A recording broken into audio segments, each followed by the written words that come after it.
सोराब बलूचिस्तान पे हमला, एडीसी की शहादत और उसके साथ साथ कराची में होते और बढ़ते हुए ट्रैफिक हादसात, इन दो चीज़ों पर आज बात की जाएगी। सबसे पहले मैं शुरू करूंगा बलूचिस्तान से। बलूचिस्तान पे अटैक हुआ और एज यूजुअल ये अटैक फितनतुल खवारिज या फितनतुल हिंदुस्तान, जो अब एक नई टर्म आई है, उन्होंने किया है। और ये इस अटैक के अंदर सोराब के अंदर बाजार को लूटा गया, उसके साथ साथ वहाँ पर एक बैंक को भी लूटा गया और काफ़ी सारी जो वहाँ पे जो लोग काम करते थे, जो गवर्नमेंट एम्प्लॉयज़ थे, सरकारी मुलाजमीन, उनके घरों को आग लगाई गई। उसी के अंदर वहाँ पर लड़ते हुए जो जो एडीसी थे, एडिशनल डिप्टी कमिश्नर हिदायत बुलेदी, वो भी वहाँ लड़ते हुए शहीद हो गए। उनके घर पर हमला किया गया था। इसी तरीके से और भी सरकारी ओहदेदारान हैं जिनके घरों पर हमला किया गया और आग भी लगाई गई है। अब यहाँ पर भी सवाल ये आता है कि उस वक्त सिक्योरिटी फोर्सेस वहाँ पर मौजूद नहीं थी। अब वहाँ पर एक क्लियरेंस और सर्च ऑपरेशन शुरू कर दिया गया है, लेकिन ये जो पूरी एक्टिविटी हुई है, it was a time taking activity. बाजारों को लूटना, बैंक को लूटना और गवर्नमेंट एम्प्लॉयज़ के घरों को आग लगा देना, ये वो काम नहीं है जो 15 मिनट 10 मिनट में किया जा सके। ये एक टाइम टेकिंग एक्सरसाइज है पूरी, जो प्लान करके की गई होगी ऑब्वियसली, लेकिन उन्होंने देखा ये चीज़ कि यहाँ पर सिक्योरिटी नहीं होगी या कम होगी, तो यहाँ इस जगह को सोराब को टारगेट किया जाए। डिप्टी कमिश्नर खुद जो थे वो भी एक लम्सग्राट थे और फिर जब उनके घर पर हमला हुआ तो आखिर में उनको खुद लड़ने के लिए निकलना पड़ा। कंडेम कर दिया इस वाक़ये को प्राइम मिनिस्टर शहबाज शरीफ साहब ने और बताया गया है कि जो टेररिस्ट हैं वो मासूम लोगों की जानें ले रहे हैं। तो सवाल ये है कि कितनी दफ़ा यहाँ पर स्टेट ग्रिड चैलेंज होती रहेगी। कभी वो बस को टारगेट कर लेते हैं, कभी वो स्कूल को टारगेट कर देते हैं, इस दफ़ा तो बाजार को, और बाजार के साथ साथ बैंक को, और बैंक के साथ साथ सरकारी ओहदेदारान के घर जो हैं उनको जला गए हैं और उस जलाने के साथ साथ एडीसी को भी शहीद कर गए हैं। तो मैं समझता हूँ अब अगर इन कार्रवाइयों को नहीं रोका गया और इनके ऊपर प्रॉपर तरीके से कंट्रोल नहीं किया गया तो आगे जाकर इन कार्रवाइयों को कंट्रोल करना बहुत मुश्किल हो जाएगा। अब बात करते हैं कराची में होने वाले हादसात की। हर दूसरे दिन एक ट्रैफिक वाकया है जो कि सुनने में आ रहा है, बल्कि अब तो हर दूसरा दिन नहीं, हर रोज एक ट्रैफिक वाकया, एक ट्रैफिक हादसा जिसके अंदर लोग कत्ल हो रहे हैं। मैं इसको कत्ल बोलूंगा। फैमिली पूरी बाइक पर जा रही है, ट्रॉलर के साथ टक्कर होती है, 2 खवातीन मारी जाती हैं, कत्ल हो जाती हैं, बाकी सब जख्मी हैं। कार्रवाई क्या हुई? जीरो। डीएचए में एक घर के अंदर गाड़ी घुस जाती है और उसके अलावा एक और गाड़ी है जो कि मोटरसाइकिल सवारों को टक्कर मार देती है और टीवी पर आकर हमको ये बता दिया जाता है कि जी सुबह 6 बजे से लेकर रात 10 बजे तक कोई हैवी ट्रैफिक, जो डंपर या ये ट्रॉलर्स हैं, ये रोड पर नहीं होंगे। क्या ऐसा हो रहा है?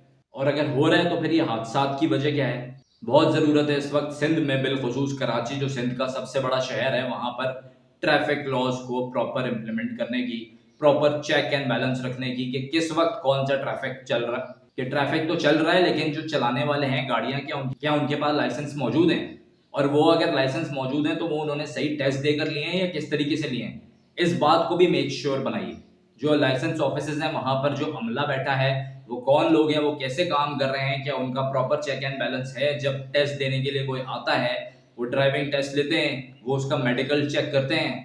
इस बात को मेक श्योर बनाए ताकि ट्रैफिक, जो लोग गाड़ी चला रहे हैं, अब सिर्फ डंपर और ट्रैक्टर, अब सिर्फ डंपर और ट्रक्स की बात नहीं, अब आम गाड़ियां हैं जो कि लोग जाए जा रहे हैं, बाइकों को उड़ाए जा रहे हैं, घरों में घुस रहे हैं दीवार तोड़कर। मतलब क्या आप ओवर स्पीडिंग कर रहे थे या ब्रेक नहीं लगी, किस तरह से गाड़ी चला रहे थे? और ये जो बाइक वालों को मारते हुए निकलते हैं उसके बाद समझते हैं कि तेज भगाने से निकल जाएंगे। वो भी ड्राइवर खैर हत्थे लग गया अवाम के, उसको भी जदोकोप किया गया अवाम की तरफ से, फिर बाद में पुलिस ले गई एज यूजुअल, वो भी बाहर छूट जाएंगे। आपने देखा पिछले दिनों कारसाज केस जो बहुत हाईलाइट हुआ था, नताशा नामी खातून थी जिन्होंने बाइक पर जाते हुए बाप और बेटी को पीछे से हिट किया था। क्या उसका एंड हुआ है? दियत पे बात खत्म हो गई। यहाँ पर जिसकी लाठी उसकी भैंस है। लेकिन अगर हम इन चीजों को पहले ही कंट्रोल कर लें, ऐसे लोगों को लाइसेंस ही ना दें जो गाड़ी नहीं सही चला सकते या जिनका मेंटल बिहेवियर ठीक नहीं है।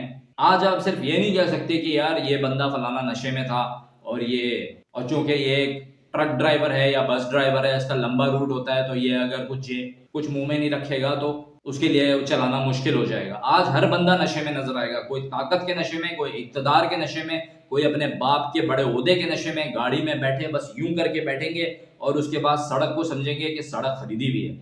ना किसी बाइक वाले को देखेंगे, ना किसी रिक्शे वाले को देखेंगे। अगर आगे बाइक वाला ब्रेक भी लगा रहा है तो पीछे से उसको हिट कर देना है। इसी अमल के अंदर जाने ज़ाया हो जाती हैं, लोग अपने जानों से चले जाते हैं और कुछ प्यारे ऐसे होते हैं जिनके जाने से उनके घर रुक जाते हैं। कोई कमाने वाला बच्चा है, आपने तो बाइक ज़ाहिर है एक अभी मैं देख रहा था एक खबर कि एक राइडर था, वो भी बेचारे को कल गाड़ी ने हिट करके मार दिया है। अब वो राइडर क्या कमाता होगा, 60-70 हज़ार रुपए महीने के मुश्किल से ये पैसे भी बता रहा हूँ निकालता होगा। इन पैसों से वो अपना घर भी चलाता होगा और उसके पीछे फैमिली क्या होगी, कौन उनको टेक केयर करेगा? कोई कंपनसेशन नहीं है, कोई देखने वाला नहीं है, कोई सुनने वाला नहीं है। इस वक्त बहुत बुरा हाल है ट्रैफिक कवानीन का। तो मेरी ये गुजारिश है अपनी वीडियो के जरिए आला हुक्काम से कि जरा इस पे नजरसानी कर लें, खाली बयानात ना दें, कुछ देर के लिए सड़क पर आ जाएं, सड़क पर आकर देख लें कि ट्रैफिक की सूरत हाल क्या है। आप जब जाते हैं सर, ट्रैफिक रुकवा दिया जाता है, आपको नहीं पता चलता, आपकी भी गलती नहीं है, आप देखते हैं सड़क तो खुली है, आपको जिन सड़कों से रूट बना के दिया जाता है वहां पर गड्ढे नहीं होते। आप आए किसी आम इलाके में जहां पर एक आम बंदा रहता है कराची का, आपको गड्ढे भी मिलेंगे, आपको वहां पर ट्रैफिक तितर बितर होता हुआ भी मिलेगा, आपको वहां पर लोग रिश्वत लेते हुए भी नजर आएंगे। आप किसी ऐसे इलाके में जाके देखें जो कि जरा पॉवर्टी लाइन से नीचे हो। कराची पूरा है, पूरा शहर एक है, इस शहर को इस वक्त जरूरत है बेहतर बनाने की। तो इसके ऊपर जरा नजरसानी करें। मेरी आला हुकाम से दरख्वास्त है, अगर कोई इस वीडियो को देखे या लोग कोई भी शेयर करे तो जरूर इसको देखें और तो जरूर इस दरखास्त के ऊपर नजरसानी करें। उम्मीद करता हूं आपको वीडियो पसंद आएगी। अगर वीडियो पसंद आई है और काम पसंद आ रहा है तो चैनल को सब्सक्राइब कर दीजिए और मेरी वीडियो को जरूर लाइक कीजिएगा। अल्लाह पाकिस्तान का हामी और नासिर रहे।